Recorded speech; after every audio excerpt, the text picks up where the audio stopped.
विश्वास दो, हृदय को उल्लास दो, स्वयं को विश्वास दो। गीत हम पुनः आरंभ करेंगे। गीत में एक शब्द है उल्लास। तो अगर शब्द बोलने में उल्लास आ रहा है तो मेरे ख्याल से पढ़ने में भी उल्लासित भाव से पढ़ें तो ज़्यादा आनंद आएगा हमको। हम पुनः आरंभ करते हैं। हृदय को उल्लास दो, स्वयं को विश्वास दो, हृदय को उल्लास दो, स्वयं को विश्वास दो। राष्ट्र के निर्माण हेतु चेतना को श्वास दो, राष्ट्र के निर्माण हेतु चेतना को श्वास दो। हृदय को उल्लास दो, स्वयं को विश्वास दो, हृदय को उल्लास दो, स्वयं को विश्वास दो। एकता का भाव लेकर हम सदा आगे बढ़े, एकता का भाव लेकर हम सदा आगे बढ़े। राष्ट्र के प्रति हो समर्पित राह नित नूतन गढ़े, राष्ट्र के प्रति हो समर्पित राह नित नूतन गढ़े। हो सफल जीवन में हम और स्वप्न सब साकार हो, सफल जीवन में हम और स्वप्न सब साकार हो। शुद्ध हो मन बुद्धि हम में शक्ति का संचार हो, शुद्ध हो मन बुद्धि हम में शक्ति का संचार हो। कल्पना को पंख दो और उड़ने को आकाश दो, कल्पना को पंख दो और उड़ने को आकाश दो। हृदय को उल्लास दो, स्वयं को विश्वास दो, हृदय को उल्लास दो, स्वयं को विश्वास दो। कामना हो मन में मानव का सदा कल्याण हो, कामना हो मन में मानव का सदा कल्याण हो। हाथ सेवा को उठे और ना कभी अभिमान हो, हाथ सेवा को उठे और ना कभी अभिमान हो। विश्व शांति के लिए तो प्रार्थना हम नित करें, विश्व शांति के लिए तो प्रार्थना हम नित करें। और निराशा दूर कर सबको ही उत्साहित करें, और निराशा दूर कर सबको ही उत्साहित करें। प्रेम और बंधुत्व को अपने भीतर वास दो, प्रेम और बंधुत्व को अपने भीतर वास दो। हृदय को उल्लास दो, स्वयं को विश्वास दो, हृदय को उल्लास दो, स्वयं को विश्वास दो। ज्ञान की ज्योति जले सद्गुण हमारे नित बढ़े, ज्ञान की ज्योति जले सद्गुण हमारे नित बढ़े। साधने को लक्ष्य पर्वत मुश्किलों की भी चढ़े, साधने को लक्ष्य पर्वत मुश्किलों की भी चढ़े। शक्तिशाली हम बनाए राष्ट्र को संकल्प ले,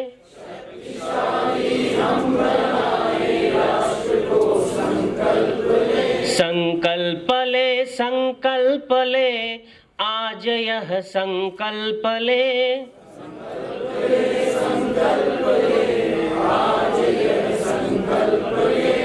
मन जो विचलित हो कभी तो अपने मन को आस दो, मन जो विचलित हो कभी तो अपने मन को आस दो, हृदय को उल्लास दो, स्वयं को विश्वास दो, हृदय को उल्लास दो, स्वयं को विश्वास दो, राष्ट्र के निर्माण हेतु चेतना को श्वास दो, राष्ट्र के निर्माण हेतु चेतना को श्वास दो, हृदय को उल्लास दो, स्वयं को विश्वास दो, हृदय को उल्लास दो, स्वयं को विश्वास दो।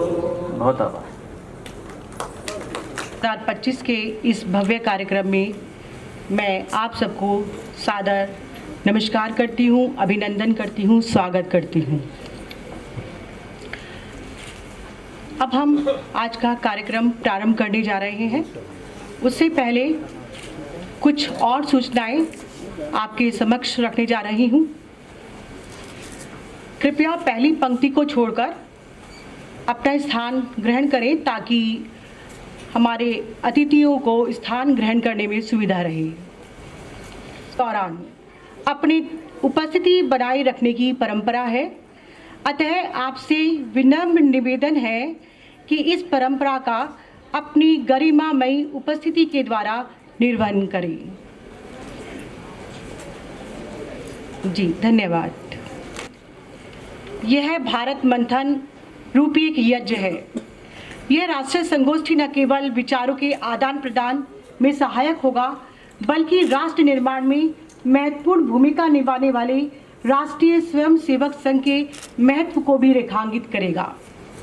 समर्पण, अनुशासन और राष्ट्र प्रेम के पावन पथ पर अग्रसर आज हम सभी इस राष्ट्रीय संगोष्ठी में सम्मिलित होने जा रहे हैं। आपका बहुत बहुत स्वागत है।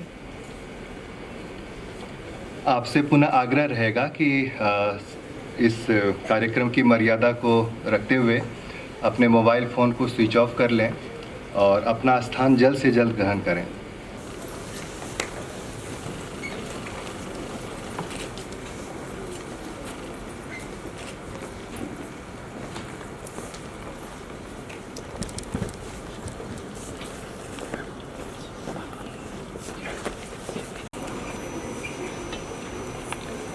हम सभी पहलगांव में हुए बर्बर आतंकवादी हमले की कठोर निंदा करते हैं, जिनमें लोगों की निर्मम हत्या हुई।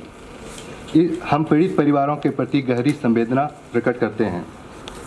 हमारे अखिल भारतीय अभिलेखागार प्रमुख एवं हमारे इंद्रप्रस्थ अध्ययन केंद्र के मार्गदर्शक श्रीमान अजय जी भाई साहब से आग्रह रहेगा कि आप मंच पे आएं और 2 शब्द कहें।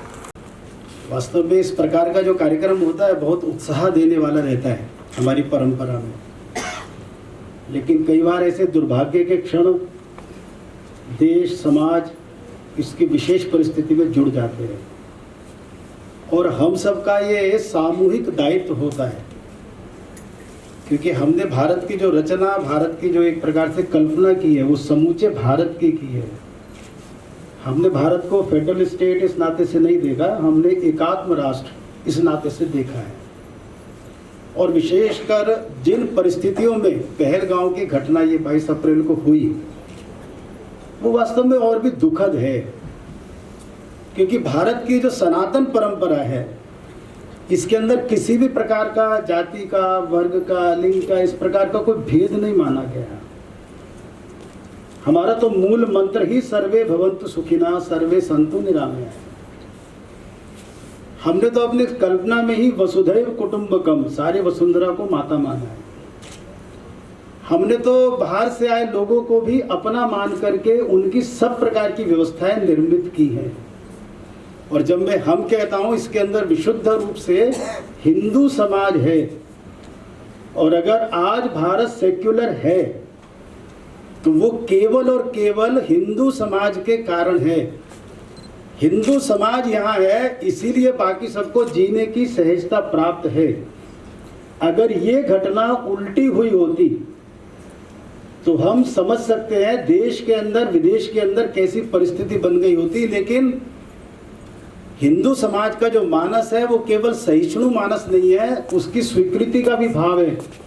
इसलिए अभी तक हमको पूरे देश भर में किसी भी प्रकार की घटना दुर्घटना ध्यान में नहीं आई, लेकिन तो भी अब घटना हो गई है। हमारे मनों में कष्ट है।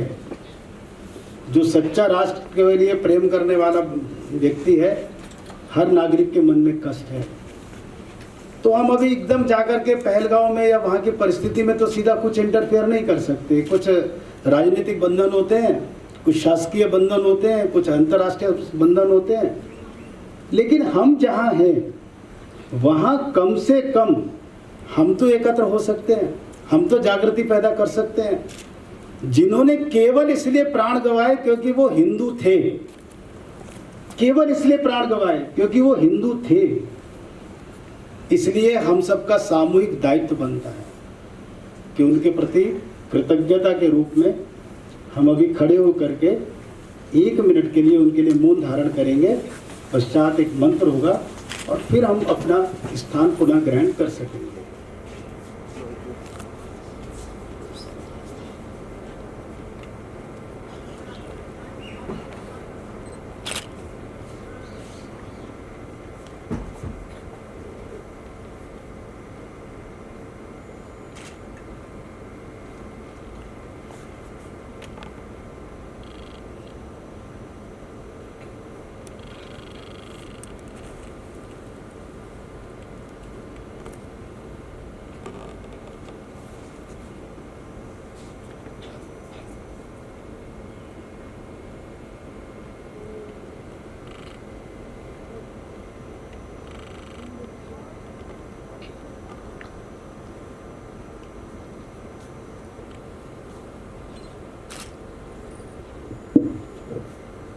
ॐ पूर्णमदः पूर्णमिदं पूर्णात् पूर्णमुदच्यते पूर्णस्य पूर्णमादाय पूर्णमेवावशिष्यते। ॐ शान्तिः शान्तिः शान्तिः। प्रेस अध्ययन केंद्र के प्रमुख श्रीमान विनोद शर्मा विवेक जी भाई साहब से निवेदन करती हूँ कि वो आज के हमारे अतिथिगण को मंच तक साथ लाने में अपना सहयोग प्रदान करें। उद्घाटन सत्र के हमारे अतिथि हैं प्रोफेसर बलराम पानी जी, अधिष्ठाता दिल्ली विश्वविद्यालय कॉलेज, प्रोफेसर गीता भट्ट जी, निदेशक NC वेव। सभी का बहुत बहुत स्वागत और अभिनंदन। जी, मैं सभी अतिथिगण से निवेदन करती हूँ कि वो दीप प्रज्वलन द्वारा इस कार्यक्रम का शुभारंभ करें। वंदना के लिए अजय जी भाई साहब और किस्मत जी भाई साहब से निवेदन है कि वो दीप प्रज्वलन के लिए आए।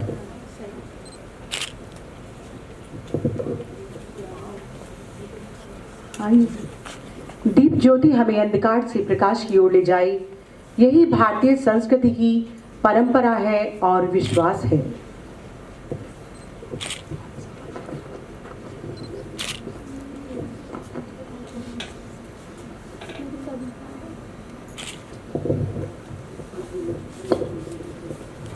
ॐ सूर्यो ज्योतिर्ज्योतिः सूर्यः ॐ सूर्यो वर्चो ज्योतिर्वर्चः ॐ ज्योतिः सूर्यः सूर्यो ज्योतिः असतो मा सद्गमय तमसो मा ज्योतिर्गमय मृत्योर्मा अमृतं गमय। और कुमारी गुंजन सरस्वती वंदना प्रस्तुत करने जा रही हैं।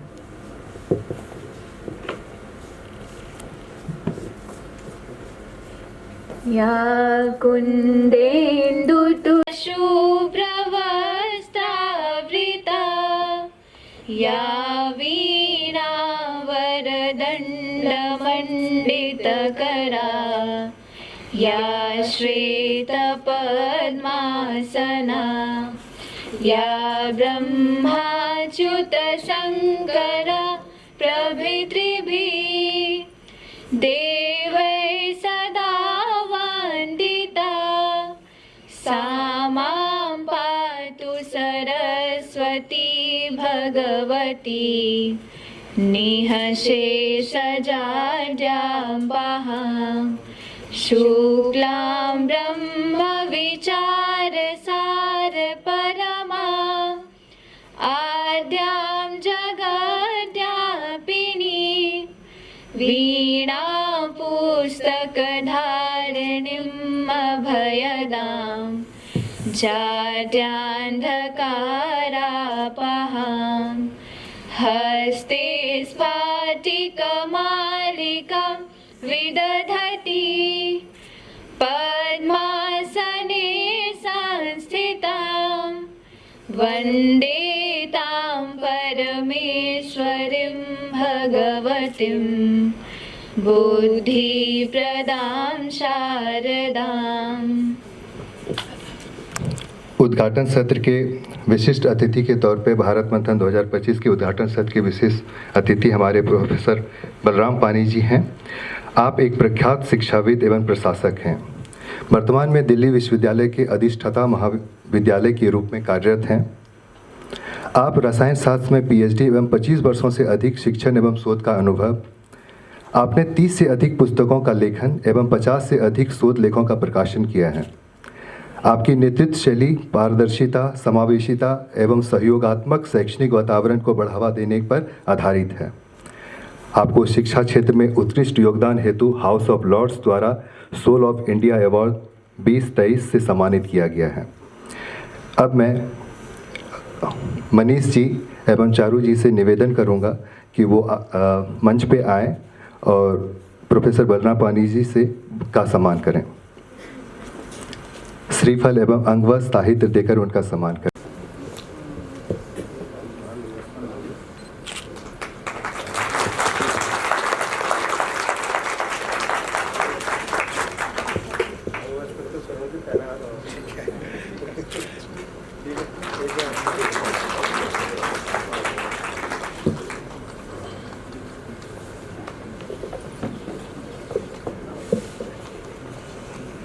धन्यवाद। मुख्य वक्ता के रूप में आज हम सभी के बीच प्रोफेसर ब्रजेश कुमार पांडे जी उपस्थित हैं। आप वर्तमान में जवाहरलाल नेहरू विश्वविद्यालय की रेक्टर हैं। संस्कृत और भारतीय अध्ययन विद्यालय में एक प्रतिष्ठित विद्वान के रूप में 30 वर्षों से अधिक का शिक्षक अनुभव आपको प्राप्त है। आप योग, वेदांत और शैव दर्शन में विशेष दक्षता रखते हैं तथा भारतीय दर्शन और संस्कृत अध्ययन के क्षेत्र में आप अनेकों महत्वपूर्ण योगदान दे चुके हैं। आपने उल्लेखनीय ग्रंथों की रचना की है जिसमें श्रीकर भाष्य, सिद्धांत और प्रतिपक्ष, शक्ति वैशिष्ट अद्वैत दर्शन में जीव स्वरूप और भारतीय सौंदर्य दर्शन शामिल हैं। SSIS के डीन के रूप में आपने हिंदू, बौद्ध एवं जैन अध्ययन हेतु नए केंद्रों की स्थापना में महत्वपूर्ण योगदान दिया है। आपका बहुत बहुत स्वागत है। आपके स्वागत के लिए मैं डॉक्टर सीमा जी और तरुण जी से निवेदन करती हूँ कि वो आए और अंगवस्त्र, श्रीफल एवं पुस्तक देकर आपका स्वागत और सम्मान करें।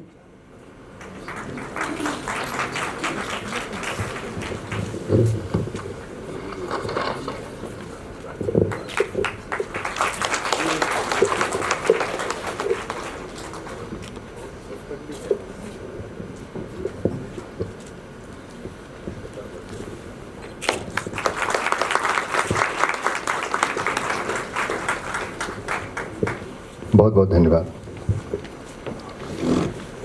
उद्घाटन सत्र के अध्यक्ष के रूप में प्रोफेसर अजय कुमार अरोड़ा जी हम सबके बीच मौजूद हैं। वो दिल्ली विश्वविद्यालय के रामजस कॉलेज के प्राचार्य हैं। आपके नेतृत्व में कॉलेज ने समग्र शिक्षा, लैंगिक समानता एवं शैक्षणिक प्रशासन में तकनीकी एकीकरण पर विशेष बल दिया है। आपने नॉलेज सेंटर और school of foreign and Indian language जैसे उपक्रमों को बढ़ावा दिया, जिससे अंतर्विषयी शिक्षा एवं बौद्धिक सहभागिता को प्रोत्साहन मिला। आपका कार्यकाल छात्र कल्याण एवं संस्थागत पारदर्शिता के प्रति प्रतिबद्धता के लिए जाना जाता है। उच्च शिक्षा के प्रति आपकी निष्ठा एवं सम्मान स्वरूप आपको इस वर्ष नेशनल डेडिकेशन अवार्ड से सम्मानित किया गया है। मैं विनीत जी एवं पुनीता जी से आग्रह करूंगा कि वो मंच पे आएं और अजय कुमार अरोड़ा जी को श्रीफल एवं विनीत जी, पुनीता जी।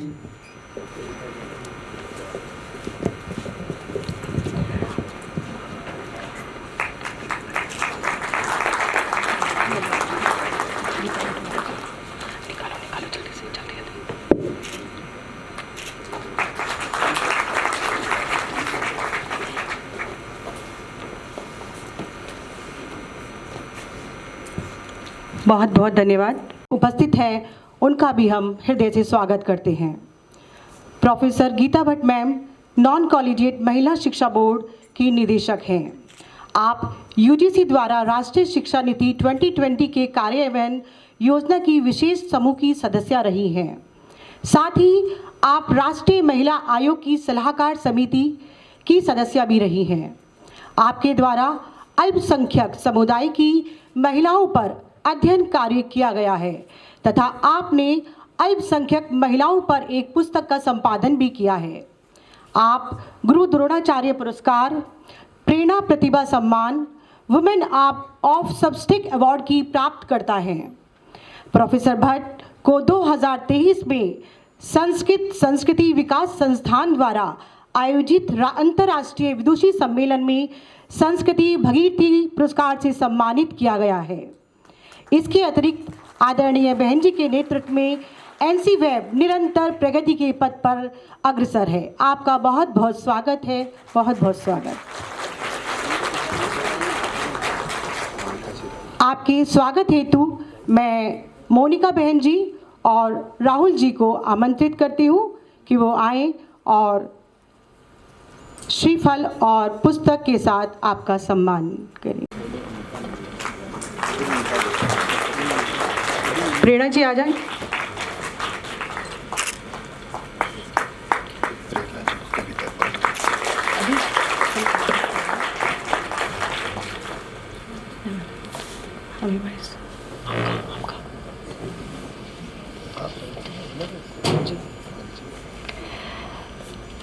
हमारे बीच मंच पर इंद्रप्रस्थ अध्ययन केंद्र दिल्ली के प्रमुख श्रीमान विनोद शर्मा विवेक जी भाई साहब, जो हमारा निरंतर मार्गदर्शन कर रहे हैं, का दायित्व निर्वहन कर रहे हैं। पूर्व में आप भारत सरकार के राजपत्रित अधिकारी के रूप में अपनी सेवाएं प्रदान कर चुके हैं। साथ ही आप जिला विभाग प्रमुख एवं अन्य महत्वपूर्ण दायित्वों का निर्वहन भी कर चुके हैं। आपका हार्दिक स्वागत है। मैं श्रीमान ललित पराशर जी और श्री विनोद जोरी जी से निवेदन करती हूँ कि वो आए। अब मैं कुमारी प्रेरणा से निवेदन है कि वो कविता पाठ के द्वारा कार्यक्रम को आगे बढ़ाएं। आप सभी को मेरा नमस्कार। Good morning to you all. सम्मानित मंच में उपस्थित professor Brijesh Pandey ji, professor Ajay Arora ji, professor Geeta Bhatt ji, मंच से बाहर हमारा आदरणीय अजय जी, आदरणीय किस्मत जी, श्रीमान उत्तम जी, प्रोफेसर मनोज खाना जी, विनोद जी और निमचांद जी, और सबसे वरिष्ठ और शायद हम भी जो स्टूडेंट थे, हम प्रिंसिपल थे, प्रोफेसर मालती, और इसी सभागार में उपस्थित सब बंधुओं, भाई और भगिनी, आज मेरे को कहा गया है कि भारत मंथन में संघ का बारे में, संघ का अभी 100 साल पूरी होने जा रहा है। इसी से विजयादशमी होगा, इसी विजयादशमी का दिन संघ का 100 साल पूरी होगा, उसका बाद 101 साल प्रारंभ होगा। उससे सबसे पहले अजय जी ने जब आप स्टार्ट किए थे, वो कहते हैं कि और जो पहलगांव में जो इंसिडेंट हुए तो उसी के लिए हम सबका ग्रेटिट्यूड, श्रद्धांजलि, हमने जो वहाँ पहलगाम में जो लोग शहीद हुए हैं उनका कोई दोष नहीं था, सिर्फ एक है कि हम हिंदू है, इसी की वजह से है। तो इसलिए ये कहते हैं कि इसी समाज में जो ज्ञानी जन है, जो बुद्धिजन है, अगर वो सही टाइम में सही आवाज नहीं उठाया, जिसकी वजह से ये दुर्जन व्यक्ति का साहस बढ़ गया, तो इसलिए कहते हैं कि इफ यू रिमेन साइलेंट और the national crisis time, then you will remain silent forever. आप कभी भी आवाज नहीं उठा पाओगे। तो इसीलिए अपना धर्म, आपने न्याय के लिए प्रखर हो गए ये आवाज उठाना चाहिए। आज यही प्रखर होकर आवाज उठाने के बाद बाकी सारी जितना असामाजिक तत्व और एंटी नेशनल वो सारी बैकफुट में है। तो इसलिए इसका ये जो शक्ति है, आप इस सभागार में बहुत सारी संख्या में प्रेजेंट हुए हैं, तो आपका ये शक्ति इसी दिशा में जाना चाहिए। वो यूनाइटेड होके एक ही डायरेक्शन में वो सही काम के लिए ये शक्ति प्रेरित होना चाहिए।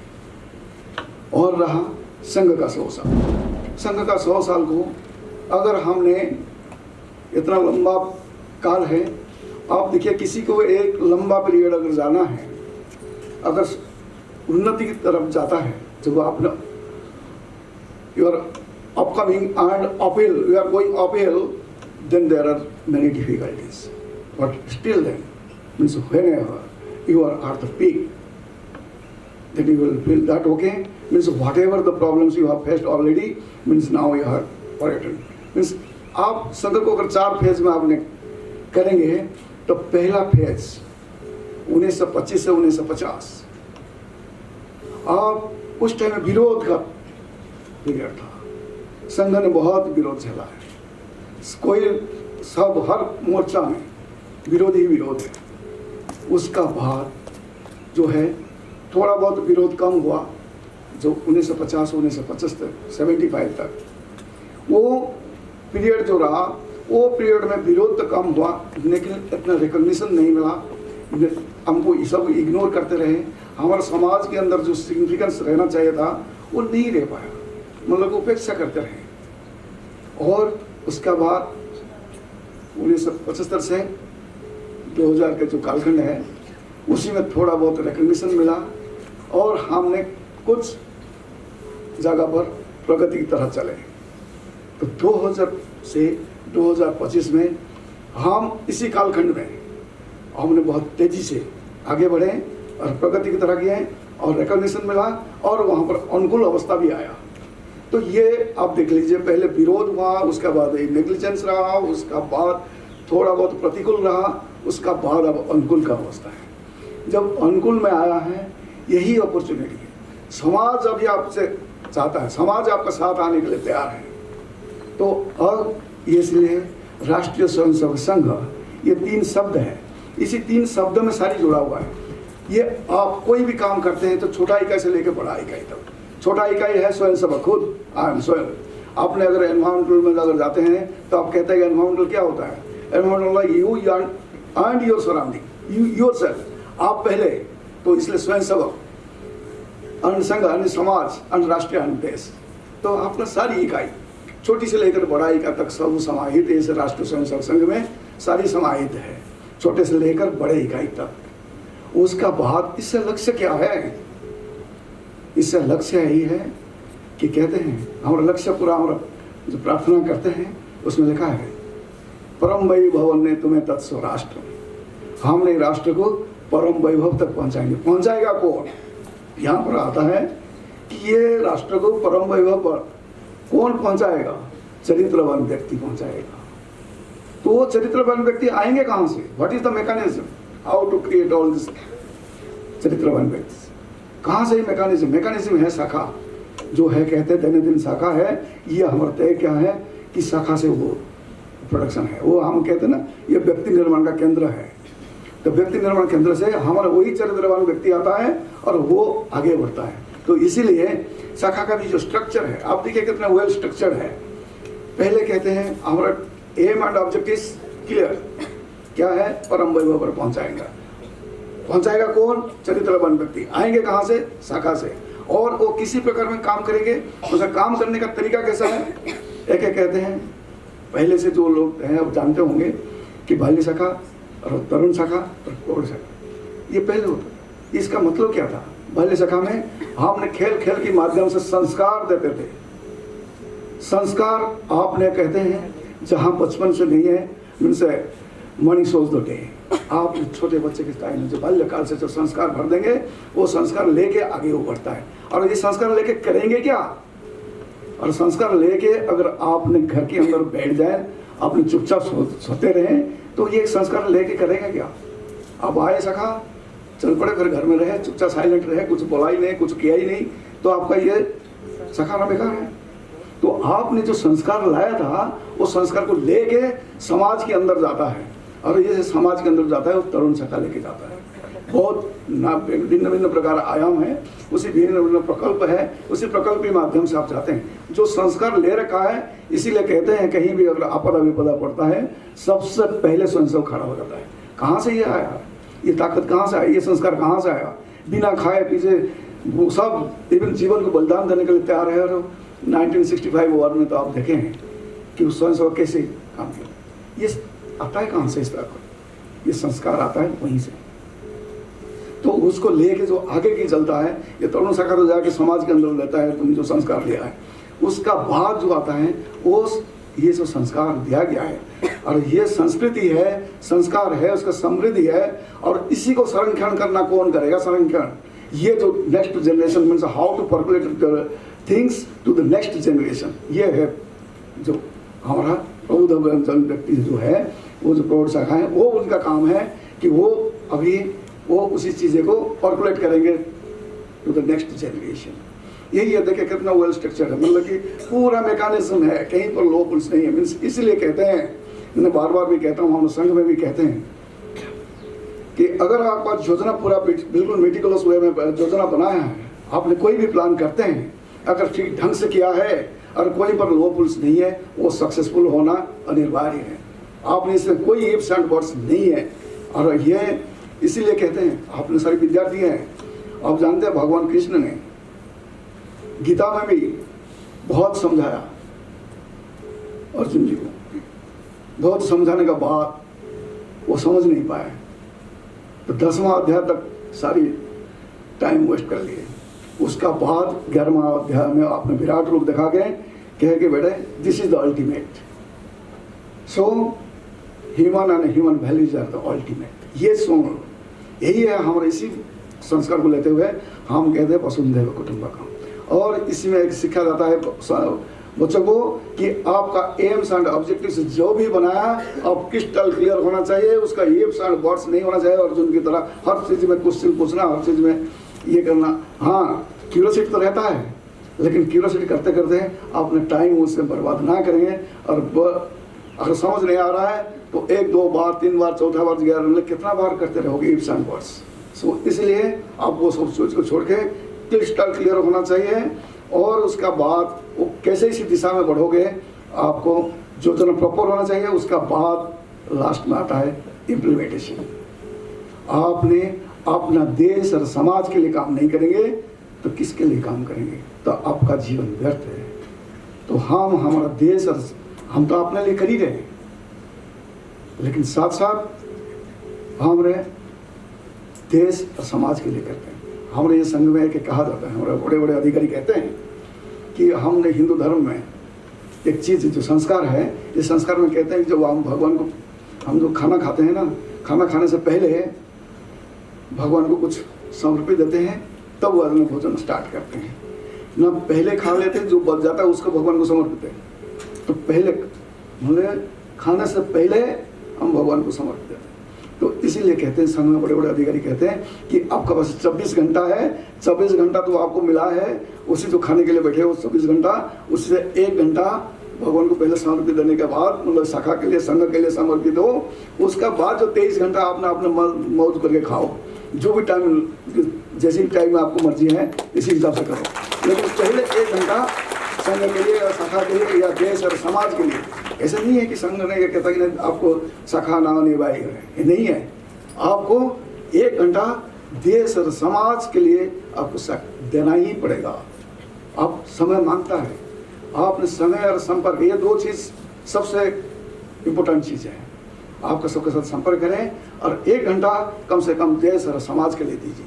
और जिसका पास समय है वो तो सका है, जिसका पास समय नहीं है तब भी वो आपने देश और समाज के लिए 1 घंटा देने के लिए आपने संकल्प ले।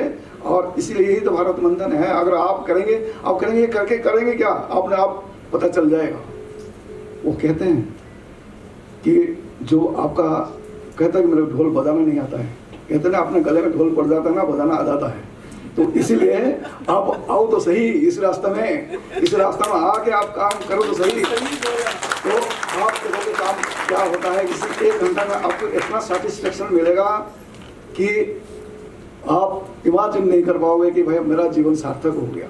तो आप आके देखो, पहले तो 0 है, 0 से 1 को स्टार्ट करो। 0 से 1 जाने के लिए आप पहला कदम बढ़ाओ और साथ आओ। आप जितना विद्यार्थी यहाँ पर आए हैं, ये सारी आप अपना अड़ोस पड़ोस जो भी अपना कर्म स्थान पर और जहाँ पर रहते हो वहीं पर भी आपका जो भी मिलता है आप बोलो।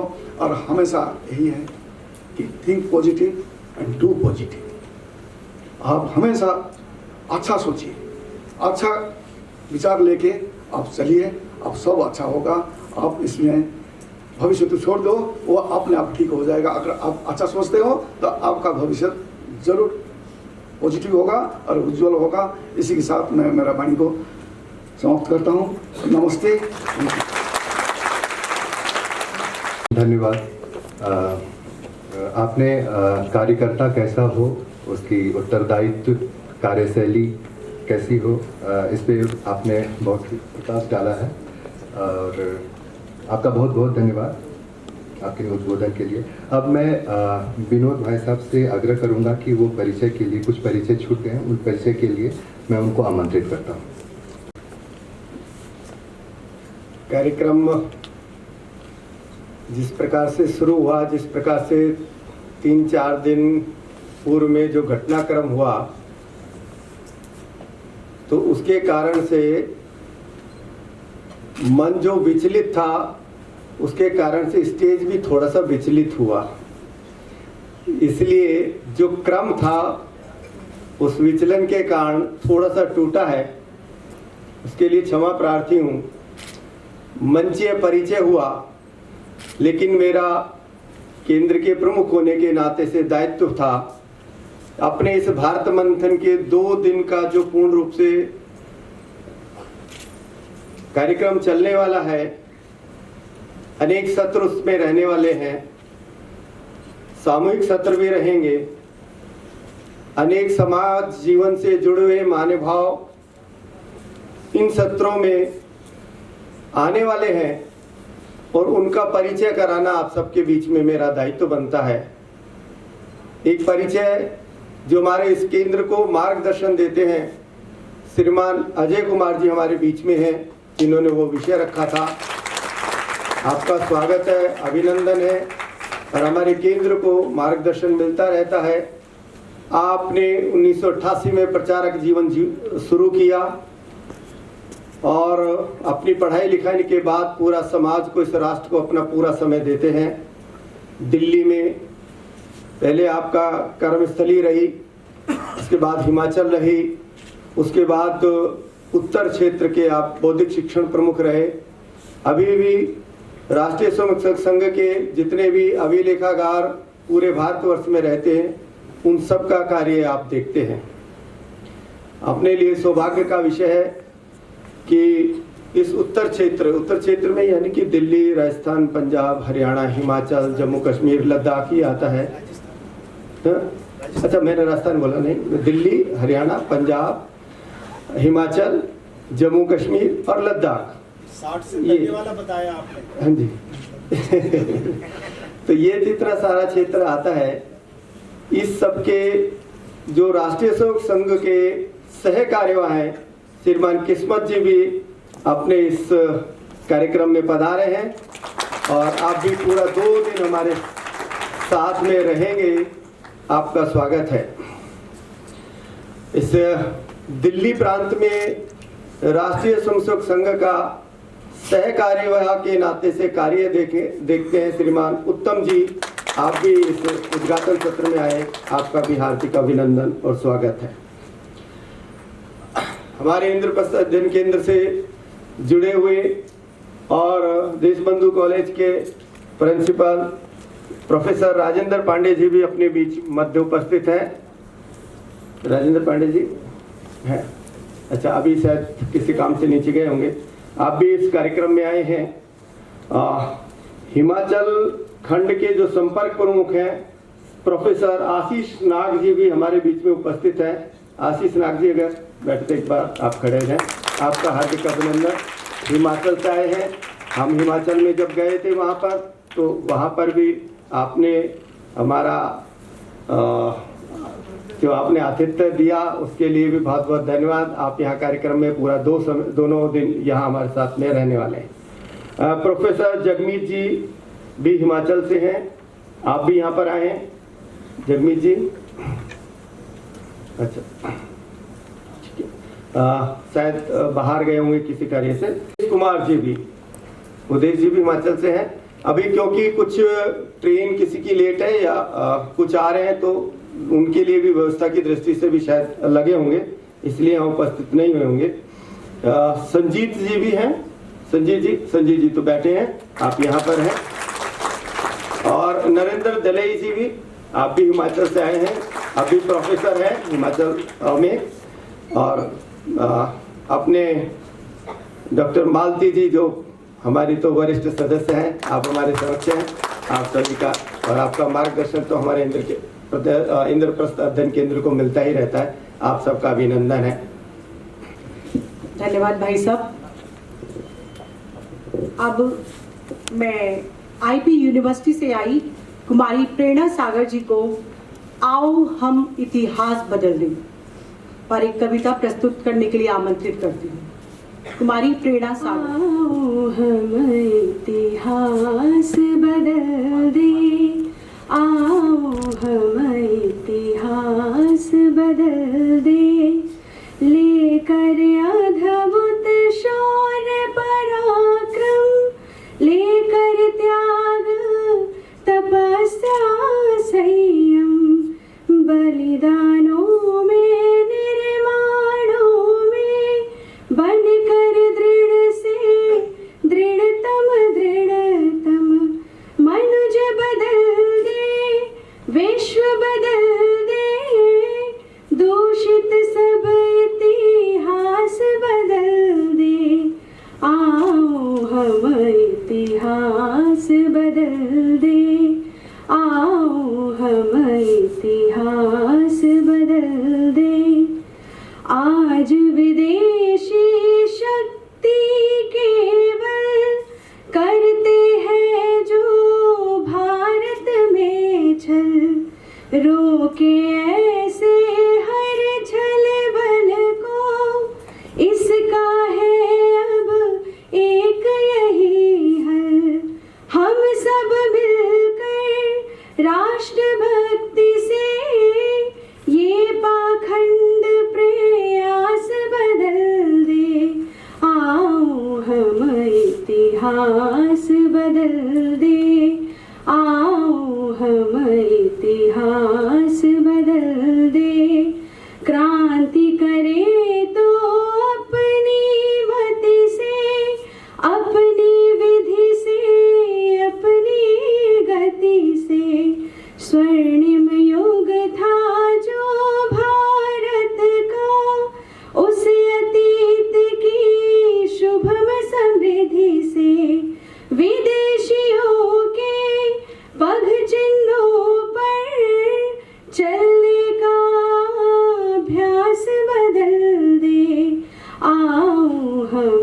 इतिहास बदल दे, आओ हम इतिहास बदल दे, लेकर अद्भुत शौर्य पराक्रम, लेकर त्याग तपस्या संयम, बलिदानों में निर्माणों में, बनकर दृढ़ से दृढ़तर दृढ़तम, मनुज बदल दे, विश्व बदल दे, दूषित सब इतिहास बदल दे, आओ हम इतिहास बदल दे, आओ हम इतिहास बदल दे। बहुत मनमोहक सुंदर प्रस्तुति हमारी प्रेरणा दीदी है। आओ हम इतिहास बदल दें। अब मैं आज के कार्यक्रम के हमारे मुख्य वक्ता आदरणीय प्रोफेसर ब्रजेश कुमार पांडे जी को विनम्र निवेदन करती हूँ कि वे आए और हम सभी को संबोधित करें। ओम विश्वानि देव सवितर दुरितानि परासुव यद्भद्रं तन्न आसुव। इंद्रप्रस्थ अध्ययन केंद्र के द्वारा आयोजित इस कार्यक्रम में मंचस्थ प्रोफेसर बलराम पाणी जी, अधिष्ठाता महाविद्यालय दिल्ली विश्वविद्यालय, इस महाविद्यालय के प्राचार्य प्रोफेसर अजय कुमार अरोड़ा जी, प्रोफेसर गीता भट्ट जी, इंद्रप्रस्थ अध्ययन केंद्र के हमारे प्रमुख श्री विनोद शर्मा विवेक जी, इंद्रप्रस्थ अध्ययन केंद्र के प्रेरणा पुरुष और हम सबके लिए सम्माननीय आदरणीय श्रीमान अजय जी, इस कार्यक्रम में उपस्थित और जिनका मार्गदर्शन हमें अगले सत्रों में मिलने वाला है, श्रीमान किस्मत कुमार जी, हमारे सांगठनिक प्रेरणा पुरुष हैं श्रीमान उत्तम जी, और सम्माननीय मालती जी, उपस्थित सभी प्राध्यापक बंधु भगिनीगण, मैं सबको प्रणाम करता हूं और इस भारत मंथन में अपनी संविधा प्रस्तुत करने के लिए उपस्थित सभी छात्र छात्राएं, आप सबका अभिनंदन है। ये जो कार्यक्रम आयोजित हुआ है, राष्ट्रीय स्वयंसेवक संघ स्वत्व जागरण के 100 वर्ष, यह संघ का शताब्दी वर्ष है। 1925 से प्रारंभ हुआ था, 2025 चल रहा है। इन 100 वर्षों में बहुत कुछ परिवर्तन हमने देखा है, महसूस किया है। बहुत सारी दिशाओं में कुछ आलोड़न हुआ है, जो सोच करके इस विषय को ध्यान में रखते हुए हमारे आद्य सरसंघ चालक डॉक्टर केशव बलिराम हेडगेवार जी ने संघ का प्रारंभ किया। वह प्रारंभ ही जो विषय है स्वत्व के विस्मरण का था, और इसलिए हम स्वत्व के जागरण का प्रश्न यहाँ समुपस्थित कर रहे हैं। भारत उस समय परतंत्र था। परतंत्र होने के बहुत सारे कारण थे, और कोई भी समाज परतंत्र तभी होता है जब वह अपना स्व विस्मृत करता है। युगों का जिसका इतिहास हो, जो सांस्कृतिक अग्रदूत रहा हो संपूर्ण विश्व का, विश्वगुरु अनादिकाल से रहा हो, अगर वह परतंत्र होता है तो निश्चित रूप से कुछ कमियां रही होंगी व्यक्ति में, व्यक्ति से निर्मित समाज में और उस समाज के द्वारा अभिव्यक्त राष्ट्र में। तो डॉक्टर साहब ने ये अनुभव किया कि ये स्वतंत्रता का क्षरण क्यों हुआ।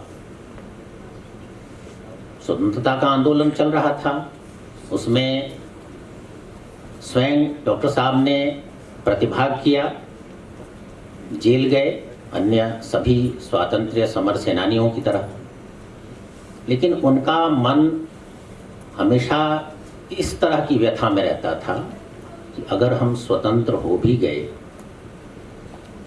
और स्व का जागरण नहीं हुआ तो वह जो स्वतंत्रता है वह अधूरी होगी। इसलिए इस समाज को संगठित करने का, उसके भीतर भावबोध भरने का जो कार्य है वह ज़्यादा महत्वपूर्ण है। यह सोच करके बहुत थोड़े से लोगों ने जिनको जोड़ करके उन्होंने संघ का प्रारंभ किया। छोटे स्तर पर शुरू हुआ, महाराष्ट्र के नागपुर से प्रारंभ हुआ संघ का बीज आज वटवृक्ष के रूप में सर्वत्र व्याप्त है। जीवन के प्रत्येक क्षेत्र में संघ की उपस्थिति है, अपने मूल स्वरूप के माध्यम से और अपने विविध संगठनों के माध्यम से। हम जानते हैं जो संघ से जुड़े हुए उसके स्वयंसेवक हैं कि संघ में एक मान्यता है कि संघ कुछ नहीं करता, संघ के जो स्वयंसेवक हैं वो सब कुछ करते हैं, अर्थात जहाँ जाते हैं अपनी छाप वहाँ छोड़ते हैं। दत्तोपंत ठेंगड़ी जी एक बहुत बड़े विचारक हैं भारत के। भारतीय मजदूर संघ उन्हीं की प्रेरणा से प्रारंभ हुआ और बहुत सारे संगठनों का प्रारंभ उन्होंने किया। संघ के प्रचारक थे। वो गीता का उदाहरण देकर कहते थे, गीता में एक श्लोक आता है, सर्वेंद्रिय गुणाभासम सर्वेंद्रिय विवर्जितम। मतलब कि सभी इंद्रियों का, हमारे भीतर 5 ज्ञानेंद्रियां और 5 कर्मेंद्रियां हैं जिसके आधार पर हम अपना संपूर्ण कार्य करते हैं, संपूर्ण अनुभव करते हैं, संपूर्ण ज्ञान अर्जित करते हैं और उसी के आधार पर हमारा ये शरीर निर्मित भी है। हम जब कहते हैं कि ये हमारी ज्ञानेंद्रियां हैं, हमारे हाथ पांव हैं, हमारी जिह्वा है, हमारी आँखें हैं, तो उन इंद्रियों के आधार पर ही समाज में हमारी स्थिति है, हम जीवंत हैं। लेकिन संघ के विषय में कि सभी इंद्रियों के सर्वत्र उपस्थित होने के बाद भी इंद्रिय रहित है, मतलब कि वह समाज जीवन में अपने को विलीन कर देता है। जो स्वयंसेवक है समाज के साथ एकरस होकर के, एकाकार होकर के वह कार्य करता है। और संघ का ये दृष्टिकोण भी है कि संघ तब तक उपस्थित रहेगा सांगठनिक रूप से जब तक समाज और संघ एकीकृत नहीं हो जाते हैं। लंबी प्रक्रिया है, 100 वर्ष पूरे हो गए हैं, अभी उसमें बहुत कुछ करना बाकी भी है। तो स्व का जागरण, भारत का बोध जो है वह विस्मृत हुआ, इसलिए हम परतंत्र हुए और देश के स्वतंत्र होने के बाद भी वह स्वबोध कहीं न कहीं तिरोहित रहा, जिसका अभी हमारी जो अभी जिस बहन ने कविता पढ़ी उसमें कहा ना, दूषित इतिहास बदलने। तो इतिहास जो हमें पढ़ाया गया, जो साहित्य हमें पढ़ाया गया, जो समाजशास्त्र हमें पढ़ाया गया, जो राजनीति विज्ञान हमें पढ़ाया गया, उसमें स्व कहीं नहीं था। क्योंकि दुर्भाग्य से जिनके हाथों में सत्ता रही,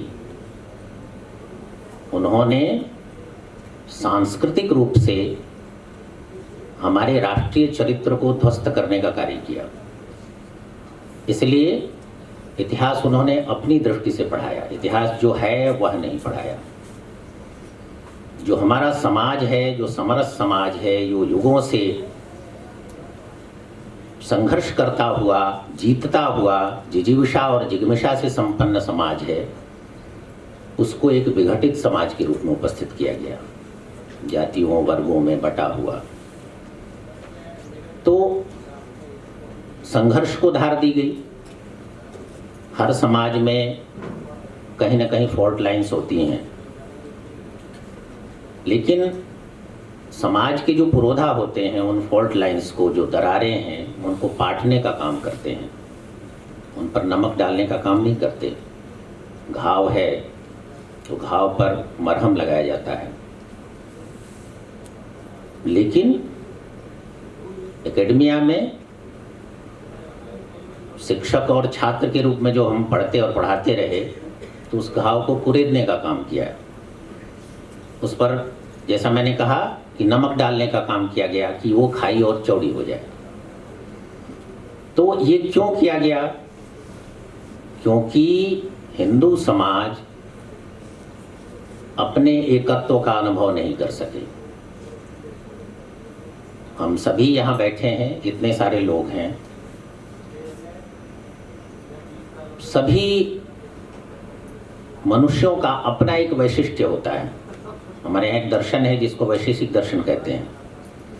वैशेषिक दर्शन में विशेष एक तत्व है, विशेष के आधार पर ही वैशेषिक माना जाता है। मतलब प्रत्येक व्यक्ति का अपना एक वैशिष्ट्य है, एक विशेष है, इसलिए समाज की स्थिति है। अब उस विशेष को हम विशिष्ट माने या उसको एक दूसरे से अलग करने वाला माने, यही प्रश्न खड़ा होता है। और जब हम उसको एक दूसरे से अलग करने वाला मान लेते हैं तो समाज में विग्रह पैदा होता है। लेकिन उस विशिष्टता को उसका गुण मान करके और जो सामाजिक वैविध्य है उसको एकीकृत करना, ये हमारा लक्ष्य होता है, तो समाज सुदृढ़ होता है, समरस होता है। संघ निरंतर उसी दृष्टि से कार्य कर रहा है। उस शिक्षा के क्षेत्र में जो विसंगतियां हैं उनको शोधित करने का कार्य कर रहे हैं। हम सबका दायित्व भी है, क्योंकि शिक्षा का जो हमारा भारतीय स्वरूप है, जो संघ का दृष्टिकोण भारतीय दृष्टिकोण से कोई इतर नहीं है, वही दृष्टिकोण है जो युगों से हमारी मेधा का, हमारे जीवन का अंग रहा है। जब हम शिक्षा पर बात करते हैं, क्योंकि मेरा विषय शिक्षा से संबंधित कहा गया है, तो कुछ चीज़ें जो हमारा वैशिष्ट्य थी उस पर थोड़ी सी चर्चा मुझे आवश्यक लगती है, जो आज के लिए भी शायद आदर्श है। जो हमारी जीवन विषयक धारणा भारत की है, हिंदू जीवन दृष्टि है, उसमें पुरुषार्थ की चर्चा है। पुरुषार्थ आप जानते हैं 4 हैं, धर्म, अर्थ, काम और मोक्ष। यद्यपि क्रम से देखें, व्यावहारिक दृष्टि से देखें,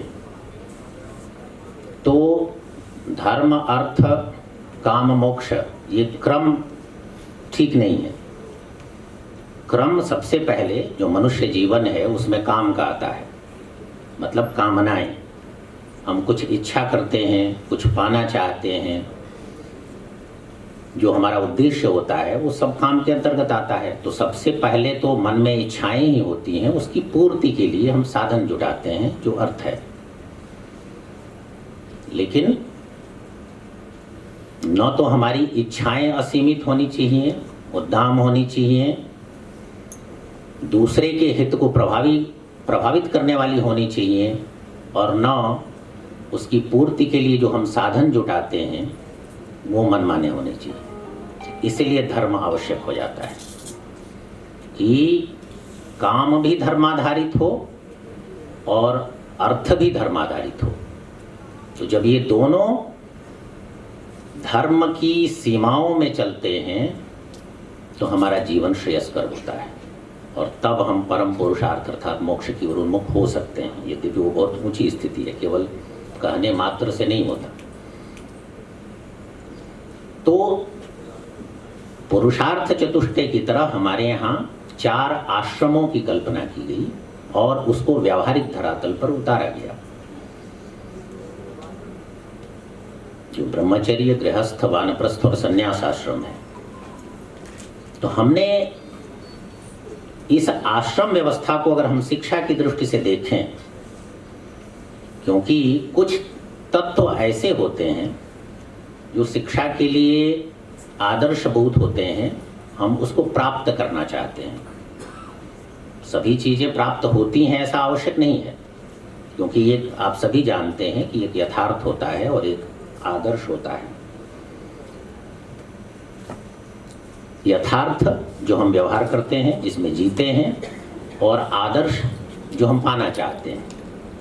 तो इसलिए समाज हमेशा आदर्शोन्मुख यथार्थ पर जीता है।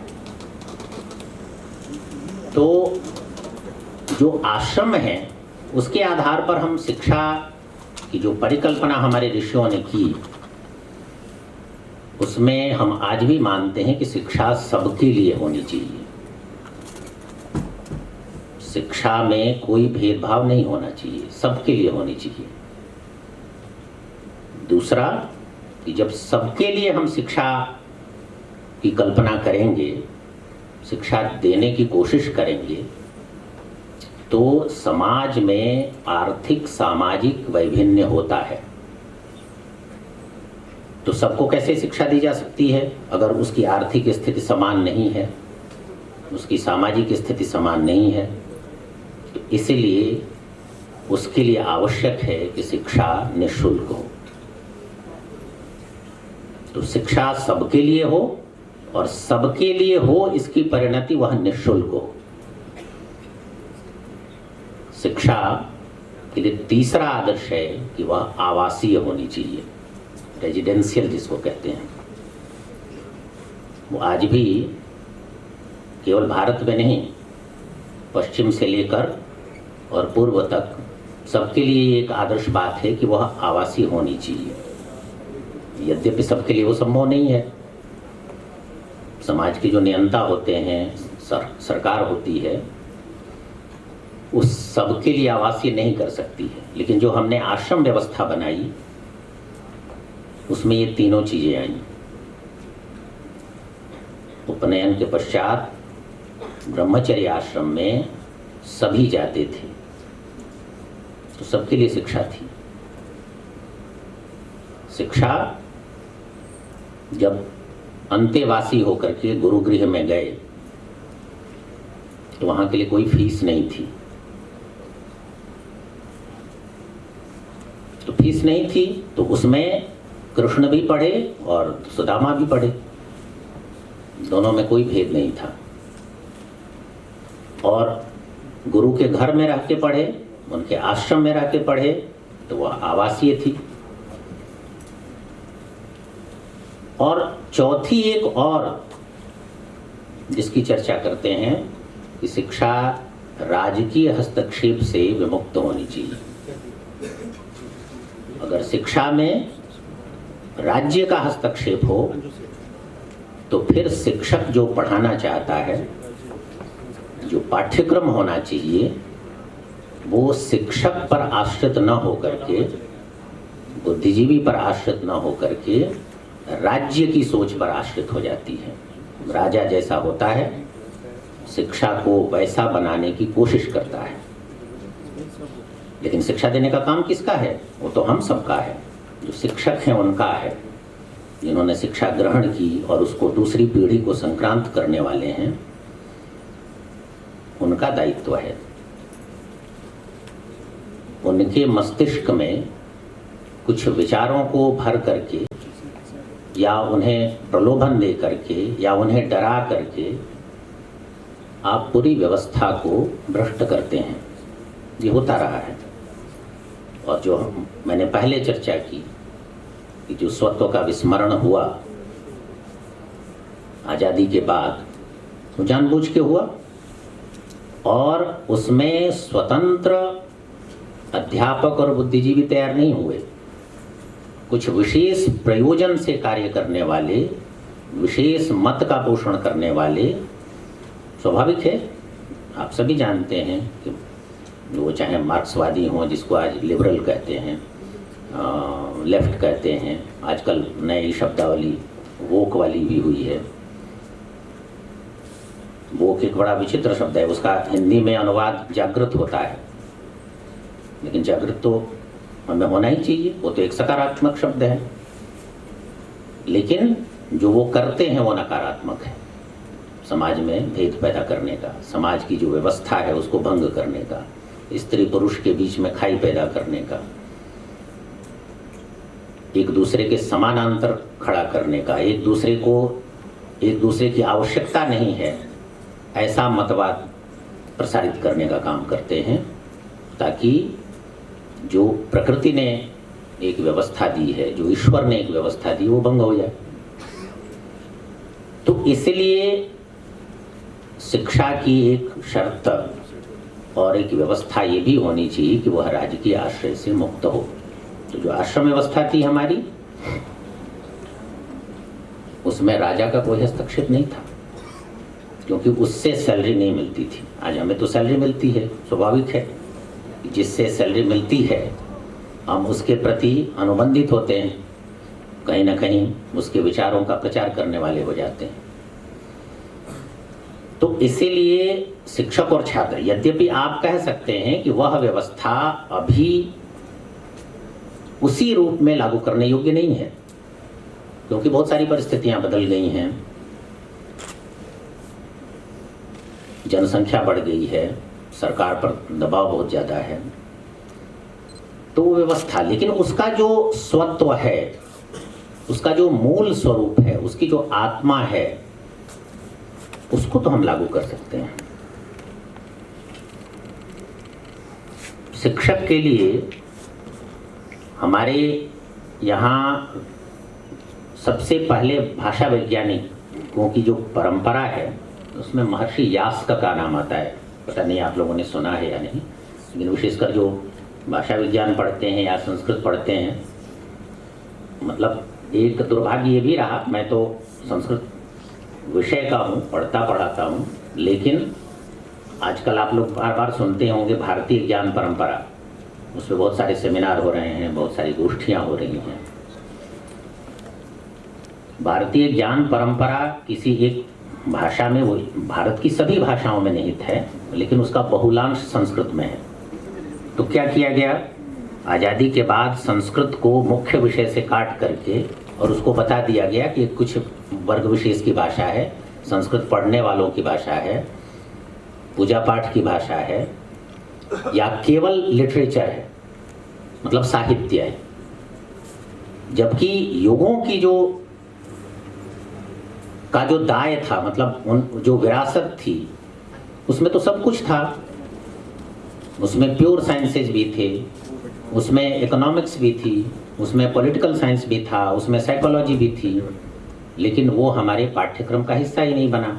अब जाकर हमने सोचना शुरू किया है कि हम उसको भी अपने पाठ्यक्रम का अंग बनाएं, ताकि हमारे विद्यार्थी, हमारे शिक्षक, बहुत सारे साइंस के शिक्षकों को ये मालूम नहीं था कि प्रफुल्ल चंद्र कौन है।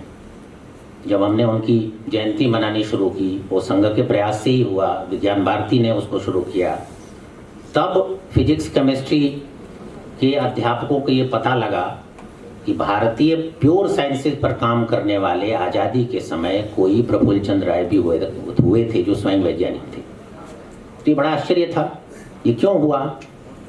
क्योंकि हमें वो पाठ्यक्रम से हाशिए पर नहीं रखा गया, पाठ्यक्रम से गायब कर दिया गया। हाशिए पर भी रखा जाता तो शायद हमारी दृष्टि मुख्य विषय के साथ हाशिए पर लिखे हुए कुछ बिंदुओं पर पड़ जाती, तो नहीं, क्योंकि उससे हमारा गौरव बोध जागृत हो जाएगा। एक भारतीय के रूप में हम अपनी पहचान को सबके सामने प्रकट कर सकेंगे। और मंशा तो यही थी कि एक भारतीय के रूप में, एक हिंदू के रूप में हम अपनी पहचान खो दें। तो ये होता रहा। तो मैं जो जिस प्रश्न को उठा रहा था, तो उसमें जो हमारा अध्यापक है उसकी मुख्य भूमिका, महर्षि व्यास का नाम मैंने लिया, उन्होंने आचार्य इस शब्द की व्युत्पत्ति की है। और वो परिभाषा वो आज भी उतनी ही प्रासंगिक है। उन्होंने 3 उसके अर्थ बताए हैं। आचार्य कस्मात्, आचार्य को आचार्य क्यों कहते हैं? आचार्य कहलाने लायक कौन होता है? जैसे गुरु होता है तो गुरु की अपनी परिभाषा है, गुरुत्व जिसमें हो, ज्ञान का गांभीर्य हो, वो मोटा तगड़ा हो ऐसे नहीं है, तो सारे भारी लोग ही गुरु हो जाएंगे। तो आचार्य, तो 3 परिभाषाएं जो बताई उन्होंने, उसमें पहली है आचारम ग्राहयति। आचार्य वही होगा जो अपने जीवन से, अपने कर्म से, अपने आचरण से उदाहरण प्रस्तुत कर सके। कुछ भी न पढ़ाए तब भी सामने वाला उससे कुछ सीख सके, क्योंकि हमारे यहाँ तो परंपरा रही है, वृद्धा शिष्या गुरुर्युवा गुरोस्तु मौनं व्याख्यानम शिष्यास्तु छिन्न संशया। गुरु ने कुछ नहीं कहा, मौन बैठे रहे, लेकिन उनके भीतर का जो ज्ञान है वह स्थानांतरित हो गया शिष्य के पास। विवेकानंद, नरेंद्र से विवेकानंद कब बने? केवल उनके उपदेश से नहीं बने, क्योंकि रामकृष्ण परमहंस तो एक तरह से अनपढ़ थे अगर आज की दृष्टि से देखें, लेकिन सिद्ध पुरुष थे। तो उन्होंने बिना बोले भी नरेंद्र को विवेकानंद बना दिया। तो इसलिए दक्षिणामूर्ति स्तोत्र में आता है कि गुरोस्तु मौनम व्याख्यानम। व्याख्यान कैसा? मौन के रूप में। और शिष्य के सारे संशय नष्ट हो गए, छिन्न शिष्यास्तु छिन्न संशया। तो कैसे हुआ? ये आचारम ग्राहयति से हुआ कि उसने अपने जीवन को ऐसा बनाया कि उस आचरण से सामने वाले ने, शिष्य ने, शिष्याओं ने बहुत कुछ सीख लिया। तो ये पहली कसौटी है। दूसरी है कि आचिनोति अर्थात, मतलब जो विषय वह पढ़ाता है उसका अर्थ विश्लेषण करने की सामर्थ्य उसमें होनी चाहिए। ये हम तो सभी जानते हैं कि अध्यापक वही श्रेष्ठ होता है जो अपनी बात को दूसरों तक ढंग से पहुंचा सके। इसलिए कई बार ऐसा होता है ना कि अध्यापक बहुत विद्वान व्यक्ति होता है, लेकिन अपनी बात को अपने शिष्यों तक नहीं पहुंचा पाता, क्योंकि वो बोलने में, अपनी बात को दूसरों तक पहुंचाने में बहुत समर्थ नहीं होता है, भले बहुत बड़ा विद्वान हो। तो लेकिन जब वह शिक्षक है तो उसमें ये क्षमता होनी चाहिए कि एक से दूसरे में संक्रमण करने की उसकी सामर्थ्य हो। तो आचिनोति अर्थात। और तीसरा जो और भी महत्वपूर्ण है कि आचिनोति बुद्धिमितिवा। एक अध्यापक और एक छात्र या छात्राएं, उनके की अपनी सीमाएं होती हैं, और आजकल तो और भी सीमाएं हैं। समय सीमित है, उसी में सेमेस्टर का एग्जाम होना है, उसके बाद वार्षिक एग्जाम होना है, तो सारा विषय वह उसके मस्तिष्क में प्रवेश करा देगा, ऐसा तो नहीं हो सकता। और उच्च शिक्षा में तो और नहीं होता। उच्च शिक्षा में केवल दिशा दी जाती है सामान्यतः। तो उसकी बुद्धि को ऐसा विकसित कर दे कि उसमें कुछ नया सोचने की, कुछ नया अन्वेषण करने की सूझ पैदा हो जाए। तभी वह, क्योंकि हम जो ज्ञान अर्जित करते हैं वह अपने पूर्व पुरुषों से लेते हैं, अपने शिक्षकों से लेते हैं, कुछ हमारे पूर्व जन्मार्जित संस्कार होते हैं और कुछ हम अपने अनुभव से अर्जित करते हैं। तो ये तीनों दृष्टि से जो हम अर्जित करते हैं उसको हम फिर अपनी अगली पीढ़ी में संक्रमित कर देते हैं। तो इसलिए अध्यापक की क्षमता वो होनी चाहिए कि वह उसकी बुद्धि को अपने अंतेवासी या छात्र छात्राओं की बुद्धि को इस प्रकार से परिष्कृत करे कि उनमें नया कुछ सोचने की क्षमता उत्पन्न हो जाए। तो सब कुछ इस पर निर्भर है। जैसे नहीं तो ज्ञान तो रुक जाएगा। ज्ञान हमेशा सतत प्रवहमान होता है और भारतीय दृष्टि यही कहती है कि ज्ञान की कोई, उसी दृष्टि से अपनी व्यवस्था को संचालित करने में सहयोग करना ये हमारा दायित्व है। और उसी दायित्व के लिए ये भारत मंथन बार बार आयोजित होता है। इस बार एक विशेष उद्देश्य से आयोजित हुआ है, संघ पर दृष्टिपात करने, संघ के कार्यों को समझने और संघ से अनुप्राणित होकर समाज के हर क्षेत्र में संचरण करने के लिए हम उद्यत हों, यही अभिप्रेत है। आप सबको बहुत बहुत धन्यवाद, आपने मुझे सुना। अपने विषय में शिक्षा कैसी होनी चाहिए और अन्य महत्वपूर्ण बिंदुओं पर चर्चा की। आपके वक्तव्य से हम सब लाभान्वित हुए हैं। धन्यवाद। सभी हॉल में मौजूद रहेंगे, कोई भी सत्र को छोड़ के जाएगा नहीं। अभी सभी से है कि राष्ट्रीय स्वयंसेवक संघ राष्ट्रीय स्वत्व के जागरण के 100 वर्ष विषय पर भारत मंथन 2025 इंद्रप्रस्थ अध्ययन केंद्र दिल्ली एवं नॉन कॉलेजिएट महिला शिक्षा बोर्ड दिल्ली विश्वविद्यालय, संस्कृत एवं प्राच्य विद्या अध्ययन संस्थान JNU, हिमाचल प्रदेश केंद्रीय विश्वविद्यालय धर्मशाला, संस्कृत विभाग हरियाणा केंद्रीय विश्वविद्यालय महेंद्रगढ़ के संयुक्त तत्वावधान में समायोजित किया जा रहा है। हम सब आपका हृदय से आभार व्यक्त करते हैं तथा आशा और विश्वास प्रकट करते हैं कि आप सभी के मार्गदर्शन में भारत का युवा वर्ग शोध के माध्यम से निरंतर सत्य व तथ्यों पर आधारित नवीन प्रतिमान स्थापित करेगा। बहुत बहुत धन्यवाद। उद्घाटन सत्र के अंत में अब मैं प्रोफेसर अजय कुमार अरोड़ा जी से आग्रह करूंगा कि वो अध्यक्षीय वक्तव्य के लिए आए। श्रीमान अजय कुमार। नमस्कार। गत 7-8 दिन पहले हमारे मित्र और बड़े भाई राकेश पांडे जी और हमारे अनुज सुनील जी हमारे पास आए कि एक कार्यक्रम करना है और ऑडिटोरियम की आवश्यकता है। मुझे तक तो यही कहा गया था कि सिर्फ ऑडिटोरियम चाहिए। मुझे कल ही पता लगा कि मेरे को अध्यक्षीय वक्तव्य देना बहुत ही मुश्किल है मेरे लिए कहना, लेकिन मैं भूल भी गया कि मुझे जो मंच पे आसीन है उनको स्वागत भी करना, उनका धन्यवाद भी देना। लेकिन इन सारी चीज़ों को छोड़ के मेरे को भी एक मौका मिला, एक हमारे छोटा भाई समझ लीजिए, बच्चा समझ लीजिए, लेकिन आज वो संघ में अधिकारी बन गया, तो उसने एक पुस्तक लिखी, तो उसका मुझे फॉरवर्ड करने के लिए उन्होंने कहा, तो उस चक्कर में मुझे वो पूरा पढ़ना पड़ा। मैं वहाँ से भी कुछ लिख सकता था, लेकिन मैं हमेशा जब मुझे मंच मिलता है मैं अपना experience as a teacher, as a individual आपसे शेयर करने की कोशिश करता हूँ।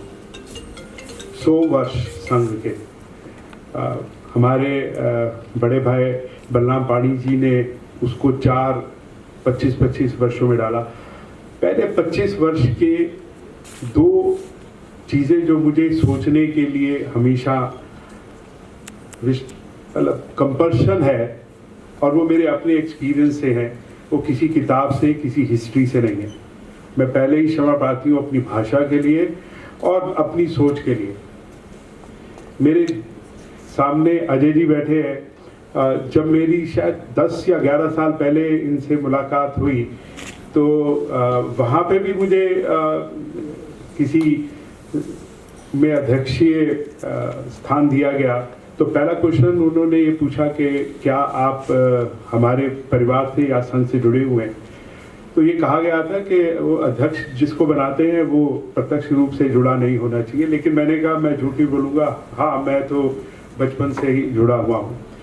उसके बाद में देशबंधु कॉलेज में वो आए, एक दो उनके वक्त सुनने का मुझे मौका मिला, तो उनके सामने कुछ कहना इतनी चेष्टा मैं नहीं कर सकता।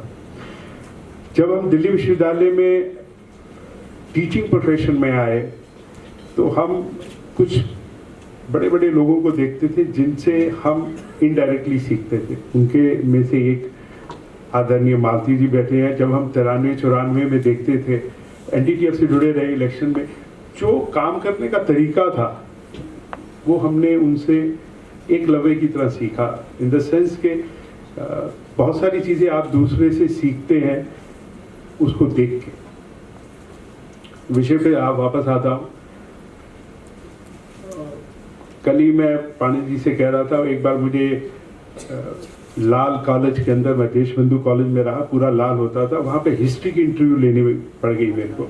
और वहाँ पे ये पक्का था कि जो टीचर थे उन्होंने अपनी विचारधारा के लोग बनाने थे। अब मैं फिजिक्स का आदमी क्या हिस्ट्री पूछूंगा, और जब तक कि आप सामने वाले कैंडिडेट को ये ना समझा दें कि भैया जो तेरे से क्वेश्चन पूछा, टेक्निकल क्वेश्चन पूछा, तूने उसका जवाब नहीं दिया इसलिए मैं तेरे को नहीं ले रहा।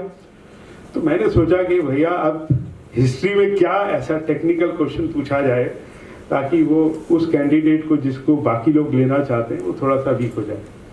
उस क्वेश्चन पे ज़्यादा नहीं जाता, लेकिन दो एग्जाम्पल आपसे मैं जरूर दूंगा। मोहनचंद करमचंद गांधी को बाद में हमने बहुत बड़े बड़े ओहदे दे दिए। मैंने अपने मित्र से पूछा कि बताइए कि वो साउथ अफ्रीका किस लिए गए थे। वो पढ़ लिख के गए थे, वहाँ पे वकालत करने गए थे। ऐसा नहीं है कि हमारे हिंदुस्तान से लोग दूसरे देशों में पैसा कमाने नहीं गए, फिजी में भी गए, सुनामी में गए, लेकिन वो इस तरह के थे कि उनके लिए शायद खाना कमाने के लिए वो पैसे के लिए गए, लेकिन कुछ पैसा ज़्यादा कमाने के लिए विदेशों में गए। मेरी सोच ये कहती है, मेरी अपनी सोच है, इसको किसी विचारधारा से ना जोड़ा जाए, तो वो पैसा कमाने गए। इतना पैसा कमा लिया कि तब तो शायद 2 क्लास ही होती थी ट्रेन में, 3rd क्लास और 1st क्लास, और उसके बीच में जो किराए का अंतर होता था वो आप ये समझ सकते हैं कि जैसे कि रेलगाड़ी और रॉकेट के प्राइस में फ़र्क होगा, उस वक्त इतना फ़र्क होता था। तो इतना पैसा कमा लिया। तो मेरा क्वेश्चन उस वहाँ पे ये था, had Mohanchand Karamchand Gandhi would have been allowed to travel in 1st class,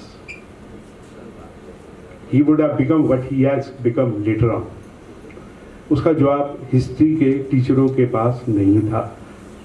मेरा क्वेश्चन बहुत सिंपल सा था कि अगर आप 1st क्लास में ट्रेवल कर सकते तो कर सकते थे, मेरे पास पैसा है, उसको ट्रेवल नहीं करने दिया तो शायद वो ट्रिगर हुआ। दूसरा एग्जाम्पल हमारे आदरणीय डॉक्टर साहब का है। उस वक्त उन्होंने मेडिकल पढ़ी। आप ये देखिए, आज के दिन में भी मेडिकल पढ़ना मुश्किल है, लेकिन अगर पैसा है और रिसोर्सेज हैं आप पढ़ सकते हैं। उस वक्त पढ़ाई इतनी कॉमन नहीं थी, इवन पढ़ना, स्कूल पढ़ना भी बहुत आसान नहीं था, एनवायरनमेंट ऐसा था। लेकिन उन्होंने पढ़ा, पढ़ लिख के वो भी पैसा कमा सकते थे, लेकिन उनको अपना देश और अपने देश के लोग प्यारे लगे। अब ये हम कह सकते हैं, यहाँ सारे बैठे हैं सब कहेंगे, लेकिन मैं इसको अपने पर्सनल एग्जाम्पल से जस्टिफाई करूँगा। मेरे दोनों पेरेंट्स रिफ्यूजी थे, अर्थात वो आज के पाकिस्तान, तब वेस्ट पाकिस्तान से आए थे। मेरे फादर तो शायद गुरुजी से डायरेक्टली इन्फ्लुएंस थे, तो वो एक अपनी लाइब्रेरी चलाते थे, उसका नाम था गीता, और उसमें सारी वो किताबें थी जो हमारी विचारधारा से थी, और वो आपस में बांटा करते थे, कोई किराए के लिए नहीं होती थी। वो अपने पेरेंट्स से इस बात के लिए लड़े कि भैया मैं अपने कपड़े नहीं लेके जाऊंगा, 12-13 साल के रहे होंगे, मैं अपनी किताबें वो भी ट्रंक में डाल के लेके जाऊंगा, बोरी में भी नहीं लेके जाऊंगा, क्योंकि आप समझ सकते हैं बोरी में किताबें लाने से किताबें खत्म हो जाती। ये मेरे फादर का एक्सपीरियंस था, लेकिन वो शायद इस विचारधारा से जुड़े हुए थे। मेरी मदर उनसे भी 4-5 साल छोटी रही, देखने में सुंदर थी। 2 दिन भूसे की कोठरी में वो छुप के रही। ये आम बातें हैं, जिन्होंने पार्टीशन के बारे में देखा होगा, सुना होगा। ये मेरी डायरेक्ट है, मैंने किसी किताब से नहीं लिया, ये मेरी मदर की स्टोरी। और ये कहा गया कि पानी भी किसी से नहीं लेना। अब आप ये समझ सकते हैं किसी से पानी ना लेने का क्या मतलब रहा होगा, लेकिन किससे लेना है ये भी बताया गया कि जो लोग निक्कर पहने हुए होंगे आप उनसे पानी ले लीजिएगा। मैं बलराम पानी जी के उस 25 साल के पहले 25 साल की बता रहा हूं। इसमें कोई मतलब आप मतलब कोई संघ की पहचान है या नहीं है, लेकिन कुछ लोगों की वो आवश्यकता बनी। ये फैक्ट्स हैं जो मैंने अपने लाइफ में डायरेक्टली सीखे। ये मैं कभी भी मौका मिलता है, मैं कभी कभी टीचर हूँ, अपना लेक्चर बना के लेके आता हूँ, लेकिन जब वैसे मौका मिलता है वो मैं जेब में ही रखता हूँ और मैं उस रिटर्न लेक्चर को कभी पढ़ता नहीं। लेकिन मेरा ये 2 क्वेश्चन अपने आप से होते हैं कि एक व्यक्ति जिसके पास में मौका था वो पैसा कमाने गया, नहीं कमा भी लिया, लेकिन उस पैसे को एंजॉय करने में शायद उसको प्रॉब्लम हुई, और दूसरा व्यक्ति जो पैसा कमा सकता था और उसने पैसा ना कमा के अपने देश के लिए सोचा, अपने देशवासियों के लिए सोचा। मैं बाकी चीज़ों पे नहीं जा रहा। ये बात तो उन्होंने कही कि लास्ट के जो अब 25 साल है, लेकिन मैं इससे एक आगे कदम की भी बात करता हूँ। साइंस में हम एनर्जी 2 तरह से बताते हैं, kinetic energy, potential energy. Physics के लोग बैठे हैं, पीछे पुनीता जी भी बैठे हैं। काइनेटिक एनर्जी होती है कि जब हम चल रहे हैं, तो जब काम कर रहे हैं तो एनर्जी है, आपको दिखती है, लेकिन जब हम किसी स्थान पर ऊपर पहुंच जाते हैं, उसको सस्टेन करने के लिए हमें पोटेंशियल एनर्जी की जरूरत होती है। वो वर्क के फॉर्म में नहीं दिखती है, लेकिन लेट मी टेल यू, उसको रिटेन करने के लिए आपको ज़्यादा एनर्जी लगानी पड़ती है। सिंपल सा एग्जांपल है, बाल्टी लेके खड़े हो जाइए, हिल भी नहीं रहे हैं, कोई वेलोसिटी नहीं है, लेकिन थोड़ी देर में थक जाते हैं। ये जो 100 साल हम आए हैं, मुझे ये लगता है इस स्थान पे आगे जाने के लिए तो हमारी मेहनत होगी, लेकिन इस पे रिटेन करने के लिए भी हमारा दायित्व समाज के प्रति थोड़ा सा ज़्यादा डिफिकल्ट हो जाएगा। अभी हम ये कहते रहे कि पहले 75 साल में थे, 50 साल तो हमारे बिल्कुल अनुकूल नहीं थे और लास्ट के 25 साल अनुकूल हो गए। सर, ये जो अनुकूल होता है उसके साथ में प्रतिकूल होता ही होता है। सिक्के के हमेशा 2 पहलू होते ही होते हैं।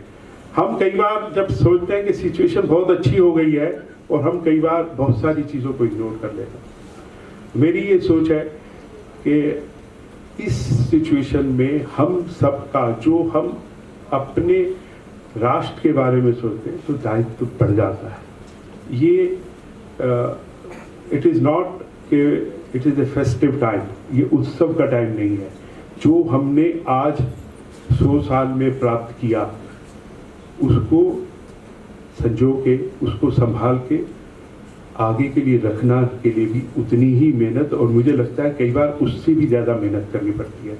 मैं आप सबका बहुत बहुत धन्यवाद। मैं स्पेशली धन्यवाद करूंगा राकेश पांडे जी का, अपने भाई सुनील का, अपने अनुज मनोज जी का, और गीता तो मतलब ठीक है आज बहुत बड़ी अधिकारी है, लेकिन हमारे लिए वैसे ही छोटी सी प्यारी सी है जैसे आज से 30 साल थे। आप सबका बहुत बहुत धन्यवाद। केशव देश बंधु। बहुत बहुत धन्यवाद भाई साहब। अब मैं धन्यवाद ज्ञापन के लिए प्रोफेसर राकेश पांडे जी को आमंत्रित करता हूँ। वो इंपस अध्ययन केंद्र के सह प्रमुख हैं और किरोड़ीमल कॉलेज में फिजिक्स विभाग में प्रोफेसर हैं। प्रोफेसर राकेश पांडे जी। जी धन्यवाद। ये सत्र हमारा अब पूर्ण होने की दिशा में आगे आ गया है। मैं मंच पे बैठे हमारे सारे सम्मानित अतिथियों का सबसे पहले आभार प्रकट करूंगा और इस श्रृंखला में सबसे पहले प्रोफेसर ब्रजेश पांडे जी जो जवाहरलाल नेहरू विश्वविद्यालय के रेक्टर हैं और वो इस पूरे सत्र में उन्होंने उनका वक्तव्य हमने सुना और वक्तव्य देने के लिए यहाँ हमारे साथ रहने के लिए। वैसे इस संगोष्ठी में JNU भी और उनका अपना डिपार्टमेंट वो भी हमारे साथ है आयोजन करने में, लेकिन फिर भी वो यहाँ हैं और उन्होंने अपना वक्तव्य दिया, इसके लिए मैं उनका आभार प्रकट करता हूँ। प्रोफेसर बलराम पाणी जी जो डीन ऑफ कॉलेजेस हैं हमारे दिल्ली विश्वविद्यालय के, वो भी हमारे साथ इस कार्यक्रम में इस सत्र में रहे। उन्होंने अपना बहुमूल्य समय दिया, वक्तव्य हमको हमारे सामने रखा और संघ के बारे में कई सारी चीज़ें ऐसी बताई जो हम सबको लगता है कि कोई नई चीज़ नई तरह से बताई। मैं उनका भी धन्यवाद करता हूँ। प्रोफेसर अजय अरोड़ा जी जो इस महाविद्यालय के प्राचार्य हैं और मेरे बहुत पुराने साथी हैं, वो उन्होंने इस मौके पे यहाँ पे इस संगोष्ठी के लिए स्थान दिया और जब एक बार स्थान दिया उंगली पकड़ने के बाद हम बहुत कुछ आगे पकड़ लेते हैं। आपको यहाँ बिठाया भी और आगे कई कमरे भी आपके ले लिए हैं। एक दो दिन तो अब हमारे पास ही रहेगा आपका ये महाविद्यालय। इसके लिए मैं उनका भी धन्यवाद ज्ञापन करता हूँ।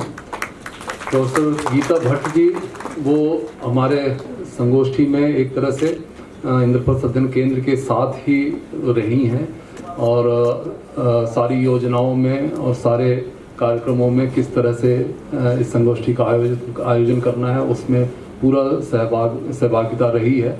मैं इस चीज़ के लिए और आज हमारे मंच पे भी वो रही हैं, मैं इस बात के लिए उनका धन्यवाद तो कर रहा हूँ, लेकिन वो अभी पूरे कार्यक्रम में 2 दिन के कार्यक्रम में उनका सहभागिता और मिलती रहेगी इस आशा के साथ मैं उनका भी धन्यवाद करता हूँ।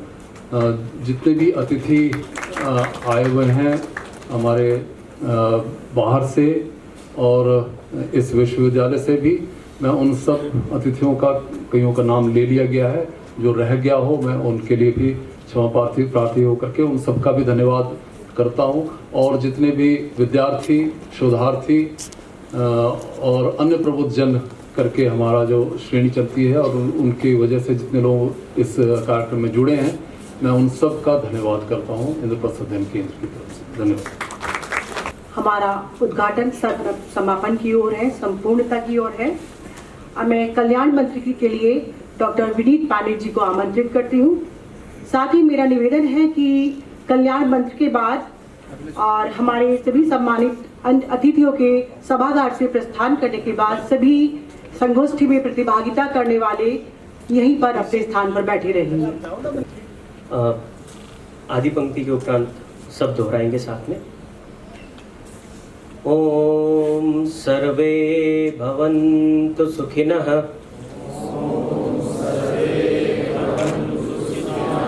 सर्वे सन्तु निरामया सर्वे भद्राणि पश्यन्तु मा कश्चित् दुःखात् भवेत्। ओम शांति शांति शांति।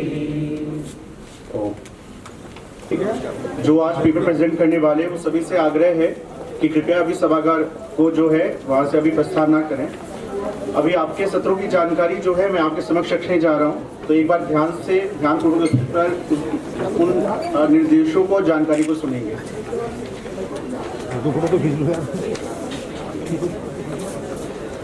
अभी हमारा जो पहला सत्र जो रहेगा, एक बार ध्यान करेंगे सभी लोग। अभी सुबह का सत्र हमारा जो है समय 12 बजे से लेकर के 1:30 बजे तक रहेगा और कुल 6 सत्र रहेंगे, 6 पैनल सेशंस रहेंगे। उन कक्षों की जानकारी और उनमें जो आपके जो कोऑर्डिनेटर हैं उनकी जानकारी मैं साथ में दे रहा हूं आपको। सर्वप्रथम पहला जो है केशव कक्ष, जिनका प्रस्तुति जो है केशव कक्ष में है, उनका कक्ष नंबर 13। ये ग्राउंड फ्लोर पर जो है, इधर आप जाएंगे अपने दाईं ओर